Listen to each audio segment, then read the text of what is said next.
All right, Junior with Keystone RV. Today we're going to be talking about ACs, do's and do nots, the problems that you run into. After talking to Steve, he did want me to mention, especially for customers in high humidity areas, only run that AC on high, okay? You do run the chance of icing up the fins if not enough cold air is flowing over top of it. He sat me down, drew me a lot of pictures, explained it. I understand none of it because I don't understand ACs. That's why we made this video for you, because you may not understand them either. So, not enough air is apparently flowing over the cooling fins, i.e. running the AC on low. You might have ice up issues. So, run it on high, okay? High auto, high, doesn't matter, right, Steve? Yep. You give me a thumbs up. All right, so high auto, doesn't make a difference, just not low. And then follow the other tips in this video and you should be in pretty good shape. Guys, take care. Thanks for subscribing. Thank you for liking the video. If you haven't already, go do that now. Like right now.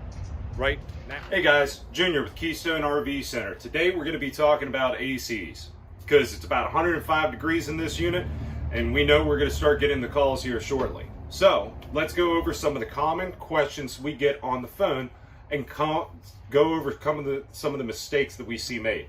First off, these being open, okay? Let's talk about what an AC does. We'll leave these open for this demonstration.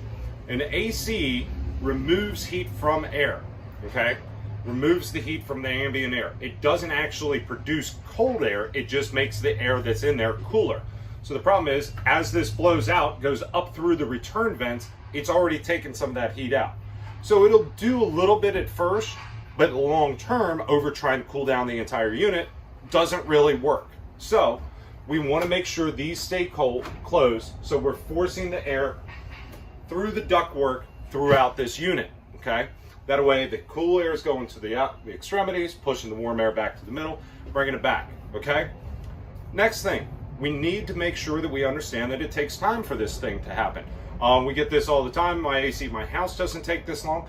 That's because you got to keep in mind, this is a parked car rolling down the highway, more or less, sitting in a parking lot, okay? It's like 120 when we get it to the campground, okay? At 12 o'clock. It might only drop 10 degrees of ambient temperature, which means the air going in here, okay, is only dropping. Fasten your seatbelts. No. So, air going in here versus air coming out of here, 10 degrees is functional, okay? With most ACs, I'm going very general, but that is a working temperature. So if you get to the campground, it was 120 in the coach, 3 hours later, it's only 90. Unfortunately, that means the AC is working. It just takes time. Now, let's go over some of the things that people do that make it take longer and they don't realize it. First off, every single blind open. That's not helping. Get those blinds down, especially when traveling down the road even. If you're capable, if they are ones that swing, obviously that's not going to work out. But keeping the blinds drawn when you're at the campground, keeping the entrance door closed at the campground, that way we give time for that AC to work. If you have that door open, it's not going to be working as well. It may feel cooler. One of the things I used to commonly do before we had a permanent site is if I was going to the campground, I'd get plugged in, get the AC turned on, crank that thing up, get it to 65, set it at 65 degrees, and then I'd go to the all-you-can-eat buffet at lunchtime. Why? Because I'm cheap. If you didn't watch the last video, that one bit me in the butt, but this time it's actually working in my favor. Go leave the campground for a couple hours.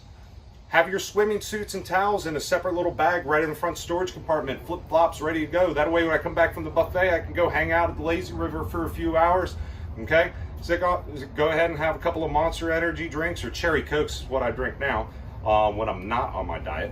But so hang out for a few hours, give that AC time to work with the door closed, just leaving it alone.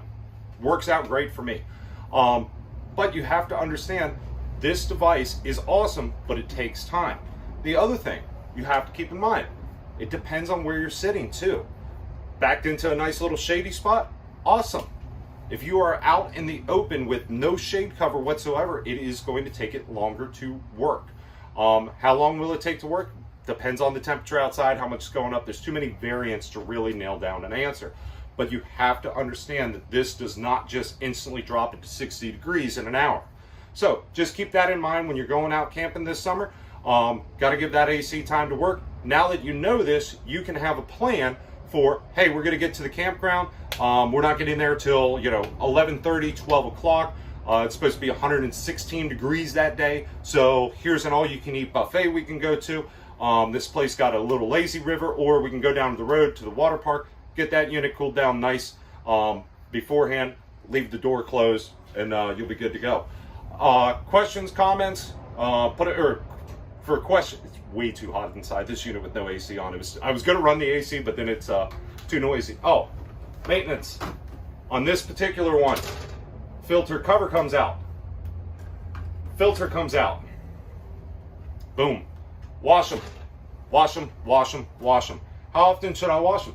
Dude, filters are free to wash. They're about, I'm not going to quote a price because it's, varying times right now.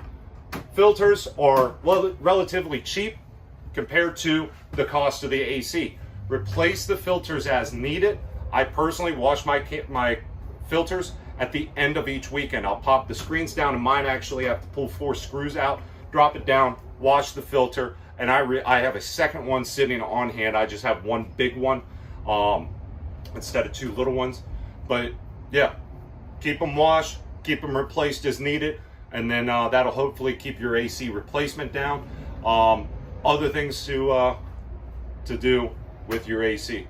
Guys, comment down below. Let us know what questions you might have about this, what more details you want. We'll try to get to them as fast as possible. God, it's hot in here. All right, we're done this video. Moving on to the next one. I got a little clicker thingy that I still am learning to use.